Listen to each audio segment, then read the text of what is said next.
ইকরা বিসমি রাব্বিকাল্লাযী খালাক। আল্লাহ তাআলার পক্ষ থেকে বান্দার জন্য প্রথম নির্দেশ হলো, বান্দা প্রথম তোমাকে আমি নির্দেশ দিতেছি তুমি পড়ো।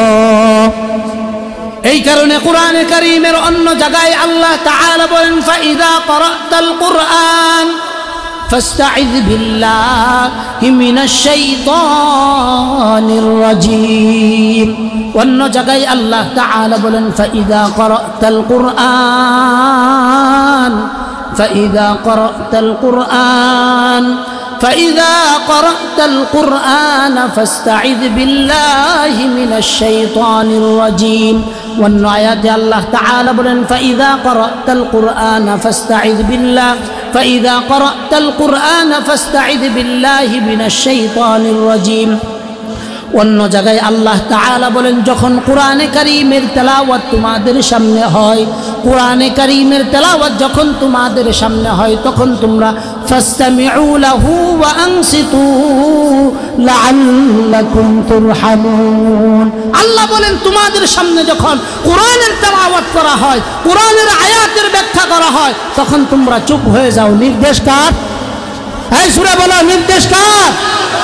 আল্লাহ তাআলার নির্দেশ যে আমার কালামের কথা যখন বলা হবে তখন তোমরা চুপ হয়ে যাও। এই কারণে কোরআনে কারীম দুনিয়ার ভিতরে আল্লাহর রাসূলের পক্ষ থেকে যতগুলো জীবন্ত মুআজিজা ছিল তার ভিতরে সবচেয়ে গুরুত্বপূর্ণ এবং সর্বপ্রথম গুরুত্বপূর্ণ মুআজিজা হলো পবিত্র কোরআন। তোমার শুনলে ফায়দা হবে, কতটুকু ফায়দা হবে? আমরা যখন ছাত্র জমানায় আমাদের উস্তাদদের কাছ থেকে কোরআনে কারীমের সবক অনুষ্ঠান হইতো, বিভিন্ন অনুষ্ঠান হইতো, তখন আমরা উস্তাদদের কাছে যখন শুনতাম তখন উস্তাদরা আমাদেরকে যে নসিহতগুলো করতেন এই নসিহতগুলোই এখন আমরা করি। এই নসিহতগুলোই এখন আমরা ছাত্রদেরকে করি যেগুলো উস্তাদদের কাছে শুনে আসছি। বিদায় আজকের এই মজলিস গুরুত্বপূর্ণ মজলিস, এই গুরুত্বপূর্ণ মজলিসের আদব যেন নষ্ট না হয় এই বিষয়ে আমরা সকলেই খেয়াল করব। সকলেই বলেন আমরা কি আদব রক্ষা করে চলবো ইনশাআল্লাহ? আল্লাহ যেন সবাইকে আদব রক্ষা করে চলার তৌফিক দান করেন। সকলেই বলেন আল্লাহুম্মা আমিন। আজকে আমি প্রাথমিক পর্যায়ে ইসলামী শিক্ষার গুরুত্ব তাৎপর্য বিষয়ে কয়েকটা কথা বলবো, তারপরে ইনশাআল্লাহ গতানুগতিক কিছু কথা বলার পর সর্বশেষ মাদ্রাসা শিক্ষার প্রয়োজনীয়তা এবং মাদ্রাসায় ছাত্র দিলে কী হয় এই বিষয়ে ইনশাআল্লাহ কিছু কথা আপনাদের খেদমতে বলার চেষ্টা করব। এই প্রতিষ্ঠানটা একমাত্র শুধুমাত্র কেবলমাত্র খালেস একটা দ্বীনি প্রতিষ্ঠান, এখানে ব্যবসার উদ্দেশ্যে প্রতিষ্ঠান করানো উদ্দেশ্য না। এই প্রতিষ্ঠানের ভিতরে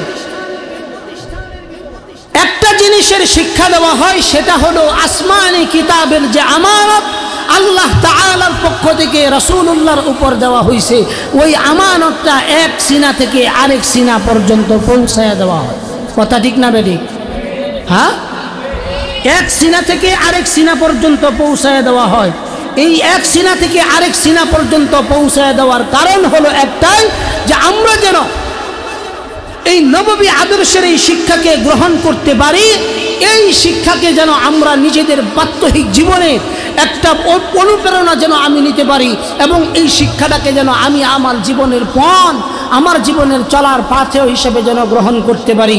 এই কারণে আসমানি কিতাব যখন প্রথম নাজিল হয়, আল্লাহ তাআলা আসমানি কিতাবের প্রথম শব্দ নাজিল করেছেন ইকরা। প্রথম শব্দ আল্লাহ তাআলার পক্ষ থেকে কি নাজিল হয়েছিল? সবাই বলেন কি নাজিল হয়েছিল? কোরআনে কারীমে আল্লাহ তাআলা বলেন ইকরা বিসমি রাব্বিকাল্লাযী খালাক খালাকাল ইনসানা মিন আলাক ইকরা ওয়া রাব্বুকাল আকরামুল্লাযী আল্লামা বিল কলম। হেরা গুহার ভিতরে আল্লাহর রাসূল সাল্লাল্লাহু আলাইহি ওয়াসাল্লামের উপর প্রথম নাম্বার আমানত আল্লাহর পক্ষ থেকে যখন জমিনের মধ্যে আসলো, মুহাম্মদ সাল্লাল্লাহু আলাইহি ওয়াসাল্লামের উপরে প্রথম শব্দ ছিল ইকরা। এ ভাই, প্রথম শব্দ ইকরা, পড়ো। এই যে একটা গুরুত্বপূর্ণ শব্দ, এই শব্দটা আল্লাহ তাআলা কি জন্য পাঠাইলেন? এটার মাধ্যমে আল্লাহ তাআলা বুঝাইতেছেন জন্ম থেকে নিয়ে মৃত্যু পর্যন্ত, হে আমার বান্দা, তোমার শিক্ষা জীবনের কোনো শেষ নাই। এই শিক্ষার দ্বারা চলমান থাকবে। তুমি আলেম হইছ, তারপরেও তোমার শিক্ষা অর্জন করতে হবে। তুমি জাহেল আছো, তারপরেও তোমাকে শিক্ষা অর্জন করতে হবে। এই শিক্ষা কিভাবে অর্জন করতে হবে আল্লাহ তাআলা ধারাবাহিকভাবে আমাদেরকে শিক্ষা দিতেছেন। আল্লাহ তাআলা নিজে বলেন, ইকরা বিসমি রাব্বিকাল্লাযী খালাক খালাকাল ইনসানা মিন আলাক ইকরা ওয়া রাব্বুকাল আকরামুল্লাযী আল্লামা বিল কলম। আল্লাহ তাআলা বলেন, নবী আপনি পড়েন। আল্লাহ তাআলা বলেন, বিসমি রাব্বিকাল্লাযী খালাক, আপনার প্রভুর নামে পড়েন, যেই প্রভু আপনাকে সৃষ্টি করেছেন। যেই প্রভু আপনাকে সৃষ্টি করেছেন এই প্রভুর নামে আপনি পড়তে থাকেন। নির্দেশকার, একটু জোরে বলতে হবে, নির্দেশকার। আল্লাহর প্রথম নির্দেশ, ইকরা বিসমি রাব্বিকাল্লাযী খালাক। আল্লাহ তাআলার পক্ষ থেকে বান্দার জন্য প্রথম নির্দেশ হলো, বান্দা প্রথম তোমাকে আমি নির্দেশ দিতেছি, তুমি পড়ো। এই কারণে কোরআনে কারীমের অন্য জায়গায় আল্লাহ তাআলা বলেন, ফাইযা ক্বরাতাল কুরআন ফাস্তাইয বিল্লাহি মিনাশ শাইতানির রাজীম। অন্য জায়গায় আল্লাহ তাআলা বলেন, ফাইযা ক্বরাতাল কুরআন فإذا قرأت القرآن فاستعذ بالله من الشيطان الرجيم. وأن آيات الله تعالى بلن فإذا قرأت القرآن فاستعذ بالله من الشيطان الرجيم. অন্য জায়গায় আল্লাহ তাআলা বলেন, যখন কোরআনে কারীমের তেলাওয়াত তোমাদের সামনে হয়, কোরআনে কারীমের তেলাওয়াত যখন তোমাদের সামনে হয়, তখন তোমরা ফাসতামিউ লাহু ওয়া আনসিতু লাআল্লাকুম তুরহামুন। আল্লাহ বলেন, তোমাদের সামনে যখন কোরআনের তেলাওয়াত করা হয়, কোরআনের আয়াতের ব্যাখ্যা করা হয়, তখন তোমরা চুপ হয়ে যাও। নির্দেশ কার? এই সূরা বলো, নির্দেশ কার? আল্লাহ তাআলার নির্দেশ যে আমার কালামের কথা যখন বলা হবে তখন তোমরা চুপ হয়ে যাও। এই কারণে কোরআনে কারীম দুনিয়ার ভিতরে আল্লাহর রাসূলের পক্ষ থেকে যতগুলো জীবন্ত মুআজিজা ছিল, তার ভিতরে সবচেয়ে গুরুত্বপূর্ণ এবং সর্বপ্রথম গুরুত্বপূর্ণ মুআজিজা হলো পবিত্র কোরআন। এই কোরআন এমনি এমনি নাজিল হয় নাই। আল্লাহ তাআলা যখন যেইটা প্রয়োজন 23 বছরের মধ্যে ওই প্রয়োজন সাপেক্ষে এই কোরআনকে অল্প অল্প করে আল্লাহর রাসূলের উপর নাজিল করেছেন। এই কোরআনের মর্যাদা কত বেশি, আপনি পৃথিবীর ভিতরে এমন কোনো কিতাব পাইবেন না যেই কিতাবের একটা হরফ পড়লে 10টা নেকি হয়, কিন্তু কোরআনে কারীমের একটা হরফ যদি কোনো ব্যক্তি বুঝে তেলাওয়াত করে, না বুঝে তেলাওয়াত করে, আল্লাহ তাআলা বলেন, আল্লাহর রাসূলও বলেন যে একটা হরফ পড়ার বিনিময়ে আল্লাহ তাআলা ওই ব্যক্তির আমলনামায় 10টা নেকি দান করে দিবেন। এই কারণে পৃথিবীর ভিতরে যত কথা আছে সকল কথার চেয়ে উত্তম কথা হলো আল্লাহ তাআলার কথা। কার কথা বলেন? আল্লাহর কথা সবচেয়ে উত্তম কথা। এই কথার চেয়ে উত্তম আর কোনো কথা। ये किताबे जिंदा कुरान हकीम हकमते ऊला यजालत तू कदीम तुमसा कोई हमदम कोई दम साज नहीं है बाती तो है हर दम मगर आवाज नहीं है। কোনো ব্যক্তি যদি গোপনে প্রকাশ্যে শোয়া অবস্থায়, চলন্ত অবস্থায়, গাড়িতে থাকা অবস্থায়, ঘুমন্ত অবস্থায়ও যদি কোনো ব্যক্তি আল্লাহর সঙ্গে অনবরত কথা বলতে চায়, ওই ব্যক্তি যেন পবিত্র কালাম থেকে তেলাওয়াত করে। কার থেকে তেলাওয়াত করে বলেন? পবিত্র কালামে কারীম থেকে যেন কি করে? তেলাওয়াত করে। প্রতিটা নবীদেরকে আল্লাহ তাআলা একটা জিম্মাদারি দিয়েছেন যে প্রত্যেক নবীর জিম্মাদারি হলো উম্মতকে কোরআনে কারীম থেকে তেলাওয়াত করে শোনানো। আজকের দিনে মাদুরবিটা মাদ্রাসার যেই সমস্ত উস্তাদরা মাদ্রাসার ছাত্রদেরকে পড়াইতেছেন, মাদ্রাসার ছাত্রদেরকে শিক্ষা দিতেছেন, তারা কি কাজ করতেছেন? আমরা তো অনেক সময় বলি যে অমুকটা নবীওয়ালা কাজ, তুমুকটা নবীওয়ালা কাজ। নবীওয়ালা ডাইরেক্ট যদি কোনো কাজ হয়ে থাকে তাহলে 1 নাম্বার কাজ হলো নিজে কোরআন শিক্ষা করা, অপরকে শিক্ষা দেওয়া। এর চাইতে নবীওয়ালা ডাইরেক্ট আর কোনো কাজ, একটু জোরে বলেন, এর চাইতে এর বাহিরে ডাইরেক্ট নবীওয়ালা আর কোনো কাজ। এটা আমি নিজে বানায় বলতেছি, বিষয়টা এরকম না, আমি দলিল দিতেছি, আপনারা নেন। আল্লাহ তাআলা সূরা বাকারার 151 নম্বর আয়াত, 151 নম্বর আয়াতে আল্লাহ তাআলা বলেন, কামা আরসালনা ফীকুম রাসূলাম মিনকুম ইয়াতলু আলাইকুম আয়াতিনা ওয়া ইউযাক্কিকুম ওয়া ইউআল্লিমুকুমুল কিতাবা ওয়াল হিকমাতা ওয়া ইউআল্লিমুকুম মা লাম তাকুনু তা'লামুন। একটু জোরে বলা যাবে কি আল্লাহু আকবার? আল্লাহ তাআলা বলেন কামা আরসালনা ফীকুম, আল্লাহ তাআলা বলেন যেমন আমি নবীকে পাঠিয়েছি তোমাদের মধ্য হতে। আল্লাহ তাআলা বলেন প্রত্যেক যুগেই আমি নবীদেরকে প্রেরণ করেছি, মানুষদের মধ্য থেকে আমি নবীকে প্রেরণ করেছি। নবীদের প্রথম কাজ কি? আল্লাহ তাআলা বলেন ইয়াতলু আলাইকুম আয়াতি। নবীদের 1 নাম্বার কাজ হলো নবীরা আল্লাহ তাআলার কোরআনে কারীমের আয়াত তার উম্মতদেরকে তেলাওয়াত করে শোনাবে। এটা কয় নাম্বার কাজ? একটু জোরে বলেন, কয় নাম্বার কাজ? 1 নাম্বার কাজ হলো ইয়াতলু আলাইকুম আয়াতিনা ওয়া ইউযাক্কিকুম ওয়া ইউআল্লিমুকুমুল কিতাবা ওয়াল হিকমা। 1 নাম্বার কাজ হলো আল্লাহ তাআলার পবিত্র কালামে পাকের আয়াতগুলো পড়ে পড়ে শোনাবে। আজকের দিনে যেই সমস্ত উলামায়ে কেরাম নামাজ পড়ায়, রোজা রাখে, ওয়াজ মাহফিল করে, উলামায়ে কেরামেরও প্রথম কাজ হলো উম্মতদেরকে, সাধারণ মানুষদেরকে কোরআনে কারীম থেকে তেলাওয়াত করে শোনানো। তাইলে নবীদের প্রথম কাজ আল্লাহর পক্ষ থেকে কামা আরসালনা ফীকুম রাসূলাম মিনকুম। আল্লাহ বলেন যেমন তোমাদের মধ্য থেকে আমি নবী প্রেরণ করেছি, তোমাদের একজন থেকেই আমি নবী প্রেরণ করেছি। নবীর প্রথম কাজ হলো ইয়াতলু আলাইকুম আয়াতি। নবীর প্রথম কাজ তিনি কোরআনে কারীম থেকে তেলাওয়াত করে শোনাবেন। নবীর 2 নাম্বার কাজ ওয়া ইউযাক্কিকুম। নবীদের আলেমদের 2 নাম্বার কাজ হলো সাধারণ মানুষদেরকে ইসলাহ করবেন। কি করবেন বলেন? পরিশুদ্ধ করবেন। কি করবেন? একটু জোরে বলেন, কি করবেন? পরিশুদ্ধ করবেন। এবং সাথে সাথে নবীদের 2 নাম্বার কাজ হলো উৎসর্গিত করবেন, মানুষের আত্মাকে পরিশুদ্ধ করবেন, উৎকর্ষিত করবেন। তারপরে নবীদের 3 নাম্বার কাজ হলো এই কোরআনে কারীম থেকে, এই কিতাব থেকে হিকমতের শিক্ষা দিবেন। এবং যেসব কথা সাধারণ মানুষের জানা নাই, যেসব কথা সাধারণ মানুষের জানা নাই, ওই কথাগুলো মানুষকে শিক্ষা দিবেন।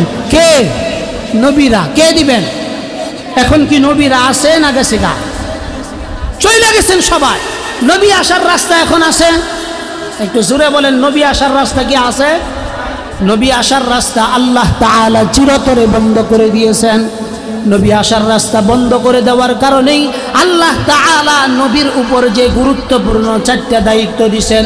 1 নাম্বার ইয়াতলু আলাইকুম আয়াতি ওয়া ইউযাক্কিকুম ওয়া ইউআল্লিমুকুমুল কিতাব ওয়াল হিকমা ওয়া ইউআল্লিমুকুম মা লাম তাকুনু তা'লামুন।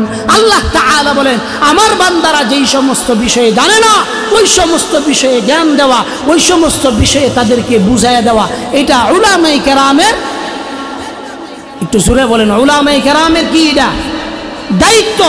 এই দায়িত্বের কারণেই অনেক সময় আমাদেরকে আপনাদের খেদমতে চড়া কথা বলতে হয়, অনেক সময় আপনাদেরকে রাগত সুরে বলতে হয়। যদিও এইটা রাগত সুরে বলা এটা ইসলামের শেয়ার না, সৌন্দর্য না। নরম মেজাজে বলা এটাই ইসলামের শেয়ার। নরম মেজাজে বলা এটাই কি ইসলামের শেয়ার, সৌন্দর্য। কেন? আল্লাহ তাআলা নিজে বলেন উদউ ইলা সাবিলি রাব্বিকা বিল হিকমাতি ওয়াল মাউইযাতিল হাসানা ওয়াজাদিলহুম বিল্লাতী হিয়া আহসান। আল্লাহ বলেন আমার বান্দাদেরকে শক্ত কথা দিয়ে ডাকবা না, আমার বান্দাদেরকে কস ভাষা দিয়ে ডাকবা না, আমার বান্দাদেরকে ধমকের সুরে ডাকবা না। আল্লাহ বলেন তাদেরকে ডাকবা নরম সুরে, সুন্দর ভাষায়, পরিমিত ভাষায় তাদেরকে ডাকবা। তো পরিমিত ভাষায় যদি তাদেরকে তুমি ডাকতে পারো, তোমার কথাটা আল্লাহ তাআলা তাদের হৃদয়ের ভিতরে গেঁথে দিবেন।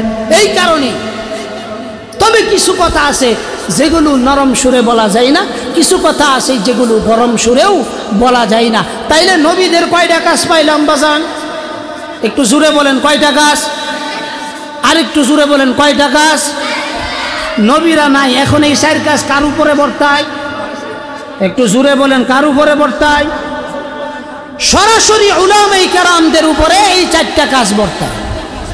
এই 4 কাজ যেই উলামায়ে কেরাম করবে তিনিই নায়েবে নবী। এই 4 কাজের বাহিরে আপনি কিচ্ছা বলে যদি ওয়াজ মাহফিলে টাকা নিতে পারেন, আপনি কিচ্ছা কাহিনী বলে যদি আপনি ওয়াজ মাহফিলে আইসা 30-40 হাজার টাকা নিতে পারেন, আপনি টাকা নিতে পারবেন ঠিক, কিন্তু এই টাকা নেওয়াটাও আপনার জাহান্নামে যাওয়ার কারণ হইতে পারে, এতে কোনো সন্দেহ নেই। নবীদেরকে 4টা মিশন দিয়েছেন, উলামায়ে কেরামদেরও 4টা মিশন। এই 4টা মিশন সামনে রেখেই আমাদেরকে কাজ করতে হবে। কেউ তাজকিয়ার লাইনে করবে, কেউ দ্বীনি শিক্ষার লাইনে করবে, কেউ জিহাদের লাইনে করবে, কেউ দাওয়াত ও তাবলীগের লাইনে করবে। সবাই মিলে সম্মিলিতভাবে ইসলামকে সমন্বিত রাখবে। এখন কেউ যদি দাওয়াত ও তাবলীগ করে বলে এটাই দিন, কেউ যদি জিহাদ করে বলে এটাই দিন, কেউ যদি মাদ্রাসা শিক্ষা দিয়ে বলে এটাই দিন, না, সকল কিছুর সমন্বয়ে যেটা, এটার নাম হলো দিন। কথা ঠিক কি ঠিক না বলেন? কথা ঠিক কি ঠিক না বলেন? এই কারণেই রাসূলুল্লাহ সাল্লাল্লাহু আলাইহি সাল্লাম মৃত্যুর আগ মুহূর্তে আমাদেরকে সংশোধন করার জন্য গুরুত্বপূর্ণ একটা কথা বলে গেছেন। আল্লাহর রাসূল বলছেন, হে আমার উম্মতরা, আমি চলে যাইতেছি, কিন্তু আমি চলে যাওয়ার পর আল্লাহর রাসূল বলেন আমি তোমাদের কাছে 2টা জিনিস রাইখা যাইতেছি। কয়টা জিনিস? একটু জোরে বলেন কয়টা জিনিস? আরেকটু জোরে বলেন কয়টা জিনিস? আওয়াজ হইছে না, আরেকটু জোরে বলেন কয়টা জিনিস? রাসূলুল্লাহ বলেন তারাকতু ফীকুম আমরাইন লান তাদিল্লু মা তামাসসাকতুম বিহিমা কিতাবাল্লাহি ওয়া সুন্নাত রাসূলি। আল্লাহর রাসূল বলেন আমি তোমাদের জন্য 2টা জিনিস রাইখা যাইতেছি। আল্লাহর রাসূল বলেন এই 2টা জিনিসকে যত শক্ত করে আঁকড়ায়া ধরতে পারবা, আল্লাহর রাসূল বলেন এই 2টা জিনিসকে যখন আঁকড়ায়া ধরবা, পশ্চিমকালেও তোমরা কখনো পথভ্রষ্ট হইবা না। আমরা রাসূলকে প্রশ্ন করলাম, ইয়া রাসূলুল্লাহ, যে 2টা জিনিস আমাদের জন্য আমানত রাখছেন, এই 2টা জিনিস কি? আল্লাহর রাসূল 1 নাম্বার বলেন কিতাব আল্লাহ। 1 নাম্বার হলো আল্লাহর রাসূল বলেন আল্লাহর কিতাব, যেটা আল্লাহ তাআলা আসমান থেকে মানুষের উপর আমানত রাখছেন। আল্লাহ বলেন কিতাব আল্লাহ, আল্লাহর কিতাবকে যদি আঁকড়ায় ধরো, ওয়া সুন্নাত রাসূলি, আল্লাহর রাসূলের হাদিস এবং তার সুন্নাহকে যদি আঁকড়ায় ধরতে পারো, আল্লাহর রাসূল বলেন পশ্চিমকালেও তোমরা ধ্বংস হয়ে যাইবা না। তাইলে আমাদের কাছে 2টা জিনিস আমানত। কয়টা জিনিস? আর একটু জোরে বলেন। 2টা। 1 নাম্বার হলো কিতাব আল্লাহ। 1 নাম্বার কি? কিতাব আল্লাহ। এটা কার কিতাব? আল্লাহ তাআলার কিতাব, গুরুত্বপূর্ণ কিতাব। এটা যেন তেন কিতাব নামিয়া দুনিয়ার ভিতরে যে কোনো কিতাব আপনি ওযু ছাড়াও হাত দিতে পারবেন, কিন্তু কোরআনে কারীম এটা এমন একটা কিতাব, পবিত্রতা তাহারত অর্জন করা ছাড়া এই কিতাবকে সরাসরি পশ্চিমকালেও আপনি স্পর্শ করতে পারবেন না। কোন কারণে স্পর্শ করতে পারবেন না? কারণ এই কিতাবের ভিতরে প্রতিটা কথাই একমাত্র রবের কথা। তাওরাত, জবুর, ইনজিল এগুলো আল্লাহ তাআলা কিতাব আকারে দিয়েছেন, ওগুলো আল্লাহর কথা ছিল না, আল্লাহ লিপিবদ্ধ করায় দিয়েছেন। কিন্তু কোরআনে কারীম একমাত্র কিতাব, প্রয়োজন সাপেক্ষে আল্লাহ তাআলা এটাকে প্রয়োজন অনুপাতেই আমাদের জন্য নাজিল করেছেন। তাইলে 1 নম্বর কিতাব আমাদের কাছে সেটা হলো কিতাব আল্লাহ। আপনাদেরকে প্রশ্ন করি, এখানে যারা সর্বসাধারণ আছেন তাদেরকে আমি একটু প্রশ্ন করি, কথাগুলোর উত্তর দিবেন। মাদ্রাসায় পড়ছেন না, সন্তানকে পড়াইতেছেন আলহামদুলিল্লাহ, কিন্তু আপনারা মাদ্রাসায় পড়া ছাড়া এইরকম কে কে আছেন যে হুজুর আমি কোরআনে কারিম সহি শুদ্ধভাবে পড়তে পারি? গার্ডিয়ানদের ভিতরে কয়জন আছেন একটু হাত উঠান তো, যে সহি শুদ্ধভাবে কোরআন পড়তে পারেন? কয়জন আছেন একটু হাত উঠান, একটু জোরে উপরে উড়ান। একজন, কয়জন পাইলাম? একজন, হাত নামান। আরো কেউ আছেন বাজান? একজন ব্যক্তি পাইলাম, অথচ এখানে আমরা প্রায় 100 খানিক গার্ডিয়ান উপস্থিত হয়েছি। কথা সত্য না মিথ্যা? এই 100 খানিক গার্ডিয়ানের ভিতরে একজনও আমরা কোরআনে কারিম সহি শুদ্ধভাবে পড়া জানি না, এটা আমরা স্বীকার করলাম। কথা সত্য না মিথ্যা? আপনি একটা চিন্তা করেন তো, কিয়ামতের দিন আল্লাহ যখন আমাদের হিসাব কিতাব নেবেন, কি নেবেন বলেন? হিসাব কিতাব নেবেন। ওই সময় যদি আল্লাহ তাআলা আমাকে আপনাকে একটা কথা বলেন যে বান্দা আমি তোমাদের কাছে একটা আমানত রাখছিলাম, তো আমরা যদি আল্লাহকে ওই সময় প্রশ্ন করি আল্লাহ কি আমানত রাখছিলেন, আল্লাহ বলবেন ইন্না আরাদনাল আমানাতা আলাস সামাওয়াতি ওয়াল আরদি ওয়াল জিবালি ফাআবাইনা আন ইয়াহমিলাহা ওয়া আশফাকনা মিনহা ওয়া হামালাহাল ইনসান ইন্নাহু কানা যালুমান জাহুলা। একটু চিল্লায় বলা যাবে কি আল্লাহু আকবার? আল্লাহ তাআলা বলেন ইন্না আরাদনাল আমানাতা আলাস সামাওয়াতি ওয়াল আরদি ওয়াল জিবাল। আল্লাহ বলেন আমি সংকল্প নিয়েছিলাম এই কোরআনকে আলাস সামাওয়াতি ওয়াল আরদি ওয়াল জিবাল।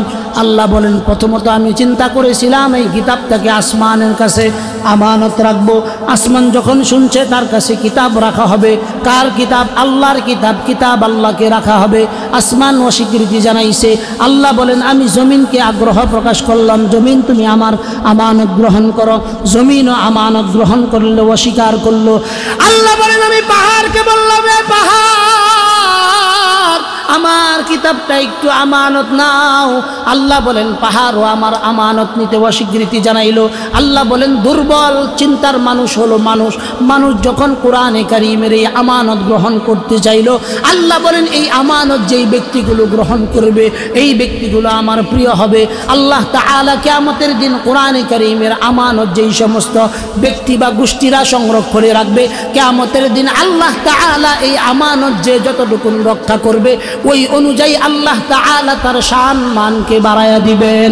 আমি নিজে বানায়া বলতেছি তা না, কোরআনে কারিমে আল্লাহ তাআলা অসংখ্য জায়গায় বলছেন আমি এই কোরআনকে সকলের জন্য আমি সহজ করে দিয়েছি। এটা আমার নিজের বানানো কথা না। কোরআনে কারিমে আল্লাহ তাআলা বলেন ওয়ালাউ আলকা মাআদিরা লা তুহাররিক বিহি লিসানাকা লিতা'জালা বি ইন্না আলাইনা জামআহু ওয়া কুরআনা ফাইযা ক্বরানাহু ফাত্তাবি' কুরআনা থুম্মা ইন্না আলাইনা বায়ানা। আল্লাহ তাআলা বলেন আমি যখন নবীর উপর কোরআনে কারিম নাজিল করলাম, নাজিল করার পর নবী শুধু খালি এটাকে পড়তেই আসে। আল্লাহ বলেন নবী আমার আপনার জিহ্বাকে এত নাড়াচাড়া করার দরকার নাই। ইন্না আলাইনা জামআহু ওয়া কুরআনা। আল্লাহ বলেন নবী আমি আপনার সিনার ভিতরে এই কোরআনকে একত্রিত করে বসায় দিব। অন্য আয়াতে আল্লাহ তাআলা বলেন ওয়ালাকাদ ইয়াসসারনাল কুরআনা লিযিকরি ফাহাল মিন মুদ্দাকির। আল্লাহ বলেন আমি এই কোরআনকে পড়ার জন্য বোঝার জন্য আমি আমার সকল বান্দাদের জন্য সহজ করে দিয়েছি। কিয়ামতের ময়দানে আল্লাহ তাআলা যদি আমাদের সবাইকে ডাক দেয় বান্দা তোমার কাছে একটা কিতাব আমানত রাখছিলাম, এই কিতাবের নাম হলো কোরআন। বান্দা তোমার জবান থেকে আমার একটু মন চাইছে তুমি একটু আমারে সূরা রহমানটা পড়া শোনাও। আপনি যদি ওই দিন বলেন আল্লাহ দুনিয়ার ভিতরে আমি কোরআন শিখতে পারি নাই, আল্লাহ বলবো বান্দা আমার এত সুন্দর কথা সম্বলিত আমার কিতাব এটা তুমি বুঝা পড়তে পারলা না, না বুঝাও পড়তে পারলা না। বান্দা এইটা কি আমার উপর তোমার জন্য ইনসাফ হইল কিনা? আমি নিশ্চিত করে বলতে পারি ওই দিন যদি রব আমাদেরকে এই মামলায়ও জাহান্নামের মধ্যে পাঠায় দেয়, একটা ব্যক্তিরও ওই দিন কথা বলার সুযোগ থাকবে না। এজন্য কবি সুন্দর করে বলেন, তুমসা কুই হামদম কুই দম সাজ नहीं है बाती तो है हरदम मगर आवाज नहीं है।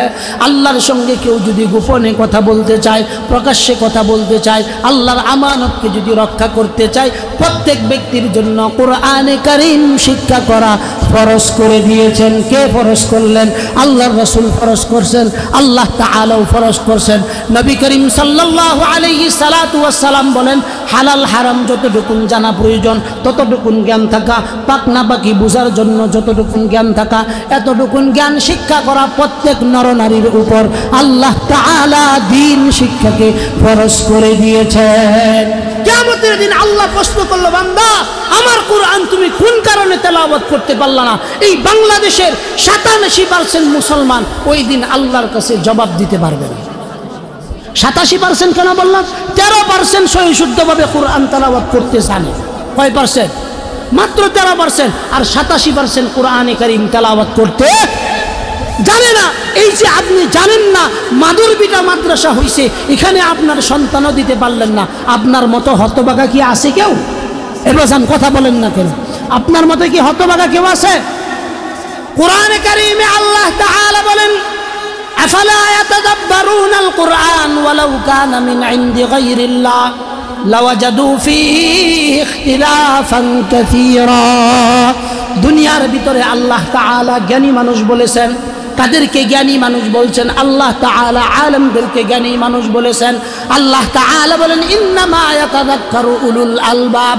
আল্লাহ বলেন, জ্ঞানী তো হলো ওই সমস্ত মানুষ যারা দিন সম্পর্কে জ্ঞান জানে, ধর্ম সম্পর্কে জ্ঞান জানে, আল্লাহর বিধানাবলী সম্পর্কে জ্ঞান জানে, ওই ব্যক্তিগুলা হলো জ্ঞানী। আপনি দুনিয়ার সকল জ্ঞানের অধিকারী হইলেন, ইঞ্জিনিয়ার হইলেন, প্রকৌশলী হইলেন, ডাক্তার হইলেন, কন্ট্রাক্টর হইলেন, আপনি চাকরিজীবী হইলেন, আপনি ভালো বলনেওয়ালা হইলেন, কিন্তু দ্বীনের মতো গুরুত্বপূর্ণ একটা মাসআলায় আপনি অজ্ঞ রয়ে গেলেন। এতটুকু নিশ্চিত থাকুন, আপনার এই দুনিয়ার জীবনেও আপনি ব্যর্থ, আখিরাতের জীবনেও আপনি চিরদিনের জন্য ব্যর্থ হওয়ার সম্ভাবনা অনেক বেশি।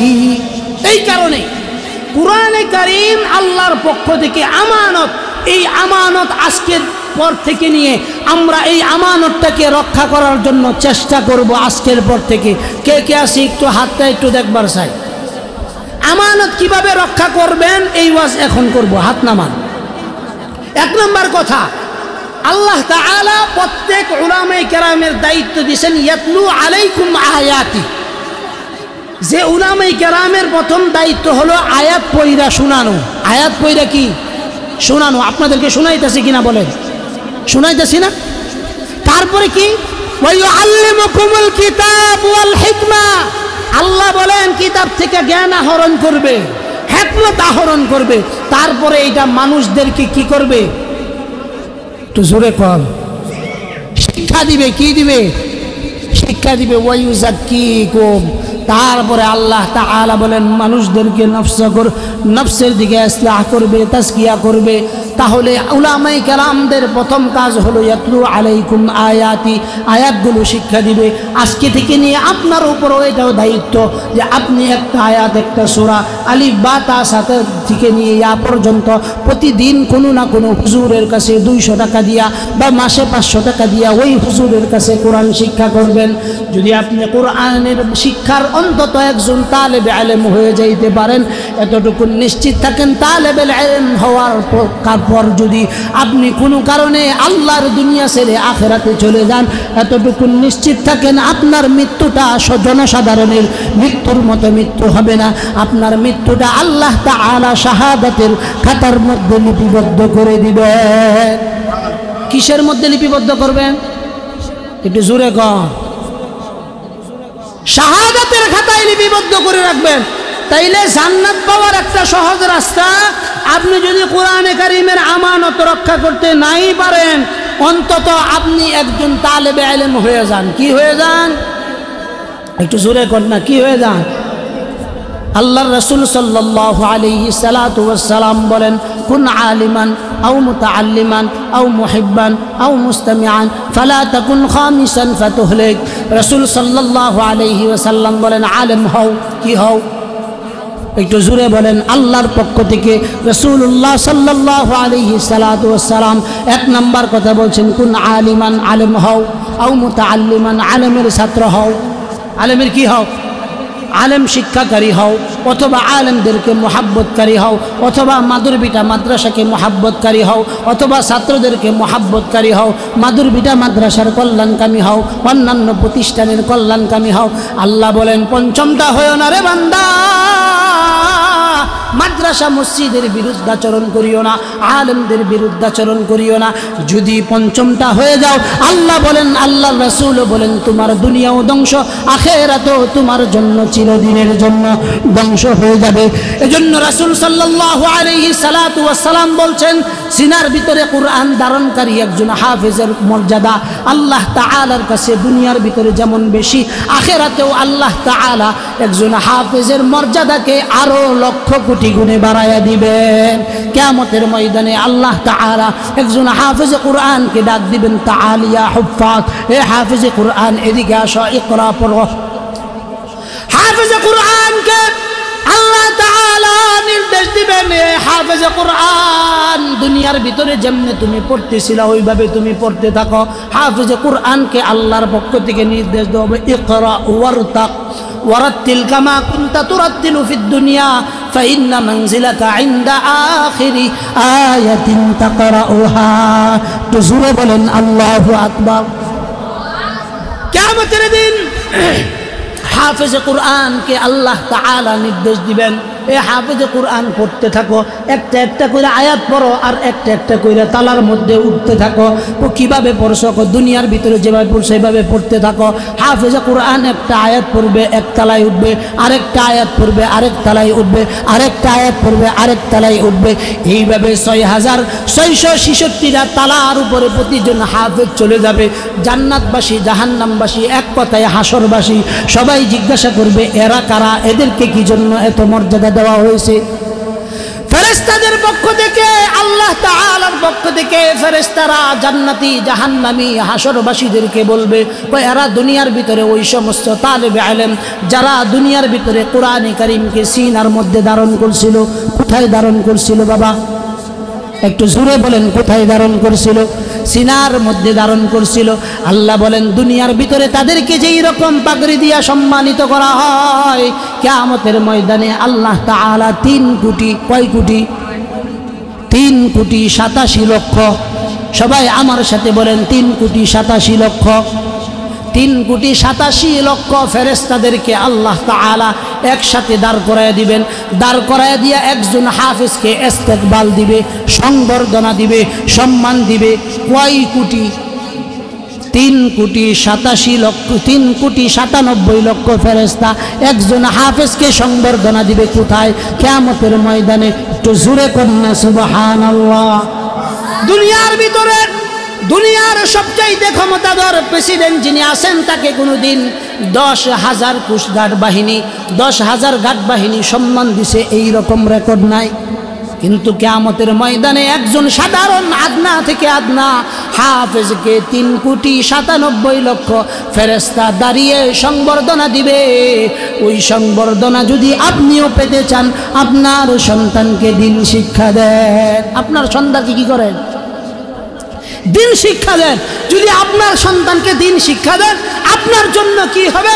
কিয়ামতের ময়দানে আল্লাহ তাআলা সন্তানকে তো ইজ্জত দিবেনই, সন্তানের মা বাবাকেও একটা ইজ্জত দিবেন। একটু জোরে কোন সুবহানাল্লাহ।